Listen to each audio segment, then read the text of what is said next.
Bonjour chers frères et sœurs en Christ. Bonjour chers frères et sœurs qui croyaient en Dieu. Je vais vous parler d'une chose importante. C'est le corps glorieux,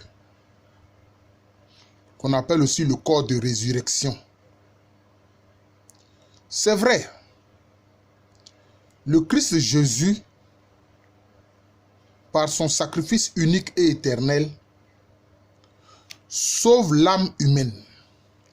Et tous ceux qui le reçoivent comme Seigneur et Sauveur, son sacrifice et son œuvre achevée à la croix à Golgotha s'actualisent immédiatement pour eux. Parce qu'ils ont dit de leur bouche, je reconnais Jésus-Christ comme mon Seigneur, comme mon Sauveur personnel, comme mon Rédempteur personnel. Oui, c'est le salut des âmes. Mais dans les promesses du Seigneur, il n'y a pas que le salut de l'âme. Il y a la promesse du corps glorieux.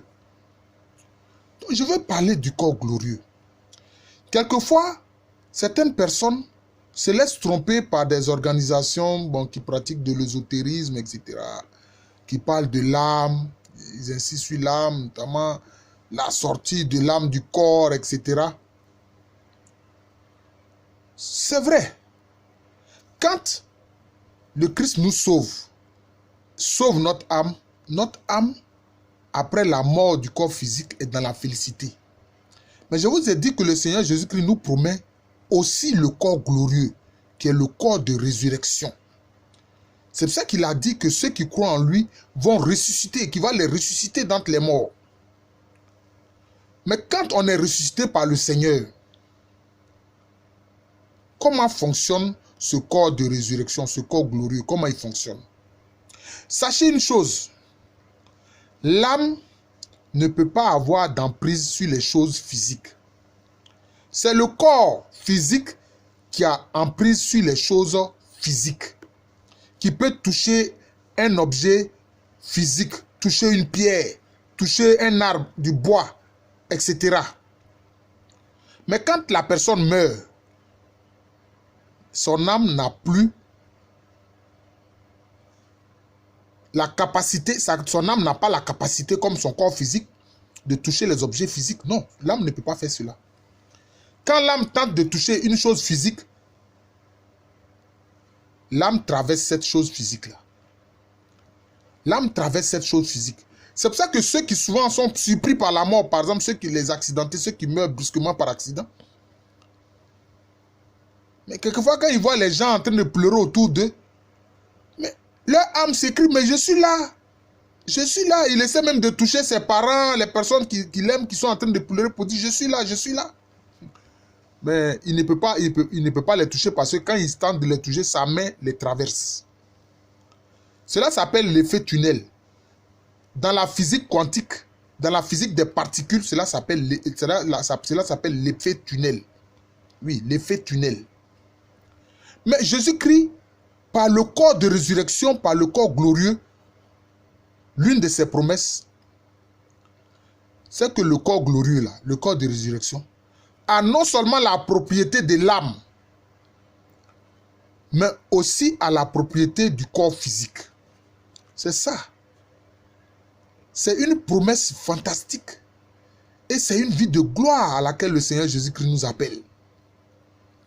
Vous voyez? C'est pour ça que quand il est ressuscité,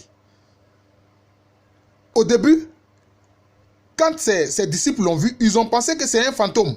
Il a dit non, je ne suis pas un fantôme. Est-ce que vous avez de quoi manger là? Du pain ou du poisson? Donnez-moi, je vais manger ça devant vous pour que vous voyez que je ne suis pas un fantôme. Mais pourtant, là où étaient les disciples, toutes les portes étaient verrouillées, toutes les portes étaient fermées. Mais il est rentré quand même, il est passé quand même. Vous voyez? C'est ce qu'on appelle l'effet tunnel, je viens de vous le dire. C'est une propriété de l'âme. Mais son corps de résurrection, qui est le corps glorieux, non seulement a la propriété de l'âme, en ayant la possibilité de faire l'effet tunnel, c'est-à-dire traverser tout ce qui est physique, mais en même temps, a la propriété du corps physique, pouvoir manger quelque chose de physique, de concret. C'est ça le corps de résurrection, c'est ça le corps glorieux. Et c'est ce que le Seigneur Jésus-Christ nous promet. Ceux qui ne sont pas ressuscités par lui, ils n'auront que l'âme. Ils n'auront que l'âme. Et leur âme n'a pas d'emprise sur les choses physiques. Alors que le corps de résurrection, le corps glorieux que le Seigneur Jésus-Christ nous promet, a à la fois la propriété de l'âme, pouvoir pratiquer l'effet tunnel, et à la propriété du corps physique. Vous voyez, ce que le Seigneur Jésus-Christ nous promet. C'est fantastique. C'est vraiment fantastique. Oh, merci Seigneur Jésus. Merci pour le corps glorieux. Merci pour le corps de résurrection que tu nous promets. Je suis le frère Jean de l'amour de Jésus. Excusez-moi. Au plan spirituel, c'est mon nom spirituel, les Jean de l'amour de Jésus. Et à l'état civil, je suis le professeur Alou Kwame René. Voilà. Je vous remercie. Je demande toujours à ceux qui découvrent cette chaîne YouTube de la partager et d'informer les autres. Pour y avoir accès, on tape simplement Jean, comme Jean l'évangéliste, Jean de l'amour de Jésus. Voilà. Je vous remercie.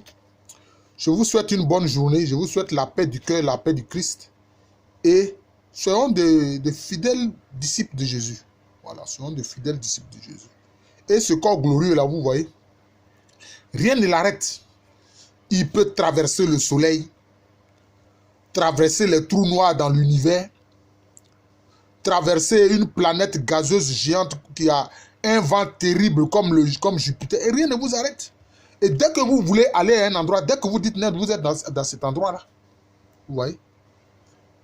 Quand les compagnons d'Emmaüs parlaient de ce qu'ils ont vécu à Jérusalem et ils pleuraient sur ce qui est arrivé à Jésus. Est-ce qu'au départ, quand il parlait, il était avec eux? Mais comme il sait, partout, son être rempli au-delà de l'univers, automatiquement, il les a rejoints. Et quand il a rompu le pain, les yeux se sont ouverts. Voilà. Donc, ils ont reconnu Jésus par la fraction du pain. Voilà. Je vous remercie et je vous souhaite une bonne journée.